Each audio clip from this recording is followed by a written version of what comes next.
Muito se fala de métodos, de formatos e formas de ensinar, alfabetizar.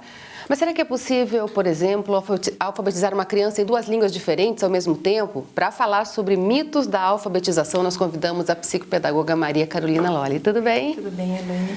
Bom, tem vários métodos, existem grupos de discussões no mundo inteiro sobre métodos de alfabetização. Mas tem uns mitos também que precisam ser quebrados, né? Muitos mitos. Então, assim, a grande preocupação das famílias, a grande preocupação dos pesquisadores é como fazer com que as crianças aprendam a ler e a escrever, né? Mas para que isso aconteça, existem inúmeros pré-requisitos.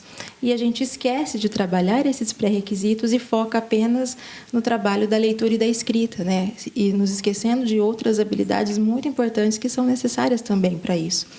Então, esses grupos de discussões que você comentou, né, não é só no Brasil que acontece, são em várias partes do mundo, justamente para entender quais são esses pré-requisitos, o que eu posso pular, entre aspas, o que eu não posso pular, qual é a idade certa, qual é a idade errada, qual é o melhor método, eu posso misturar, não posso, né? Então, tudo isso precisa ser bem conversado, precisa ser bastante discutido e bem entendido pelos pesquisadores da área da educação.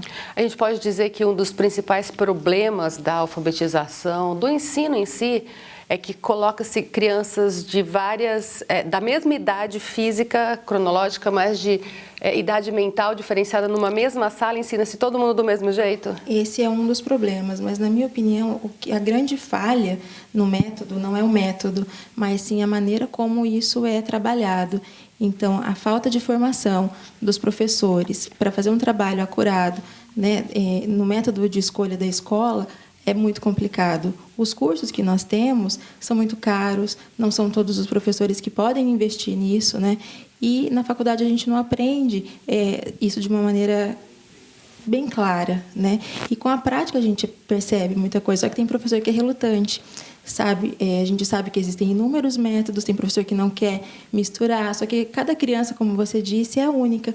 Então, às vezes uma criança consegue entender melhor por um método, às vezes outra consegue entender por outro método. E numa sala, geralmente, uma turma é heterogênea, né? Cada turma está em uma fase diferente. Então, se os professores entendessem as fases cognitivas, as fases do desenvolvimento de cada criança, as suas capacidades e as suas limitações, talvez uma proposta muito melhor seria passada, né, para essas crianças, consequentemente tarefas, exercícios que chegariam melhor nessas crianças para que elas entendessem todo esse processo. Ensinar uma criança, alfabetizar uma criança em duas línguas ao mesmo tempo pode ser problemático? Pode, porque para que uma criança se alfabetize é necessário que ela entenda as relações que existem entre o som e o desenho das letras. Então, ela precisa entender muito bem como ela fala e entender qual é o som que o desenho, né, representa e vice-versa. Se a gente faz isso em duas línguas em um mesmo momento, pode bagunçar tudo isso na cabeça da criança. Então, ela precisa ter muito clara a língua mãe, né, para daí depois sim nós introduzirmos uma nova cultura, uma nova língua. Que outro mito aí é super colocado em alta? Que as crianças, a partir dos 3 anos, elas já têm condição de aprender a ler e escrever. Com certeza, algumas crianças com 3 anos têm alta capacidade cognitiva para isso. Mas para que isso aconteça, como a gente diz, cada criança é diferente, né, uma da outra. Ela precisa ter habilidade de coordenação motora fina desenvolvida, rastreamento visual, ou seja, conseguir enxergar todos os detalhes e todas as nuances da escrita de cada letra, né? Ter um nível de consciência fonológica muito bem desenvolvido, aí sim é possível. Só que nem todas as crianças com 3 anos de idade têm, por exemplo, consciência fonológica bem desenvolvida, que é você falar que a tela da televisão ela é azul escrita em branco, você entender o que é azul, o que é branco, o que é escrito, o que é tela de televisão. Isso é consciência fonológica. Nem todas as crianças com 3 anos conseguem formular frases com começo, meio e fim. Consequentemente, a aprendizagem da escrita também vai ser muito mais lenta, muito mais demorada para que isso aconteça, né? A criança que cria um bloqueio nessa idade, ela pode ter problemas futuros depois? Com certeza.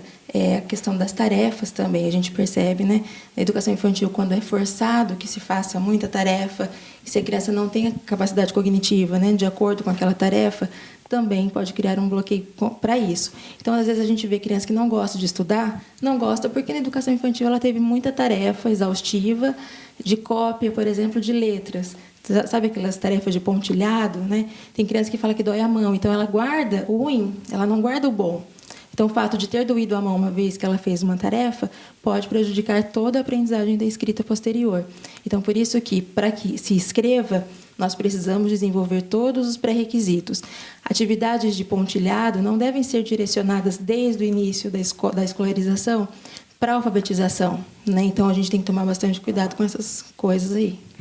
É por isso que muita criança, às vezes, não quer mais ir à escola, ou fala, não gosto de estudar, ou às vezes chega na primeira, segunda série, mal começou a ir para a escola e já está enjoada, porque não existe uma motivação, uma forma de fazer com que ela se anime diante daquele desafio que deveria ser bom? Justamente, é a mesma coisa sobre a questão de não gostar de ler.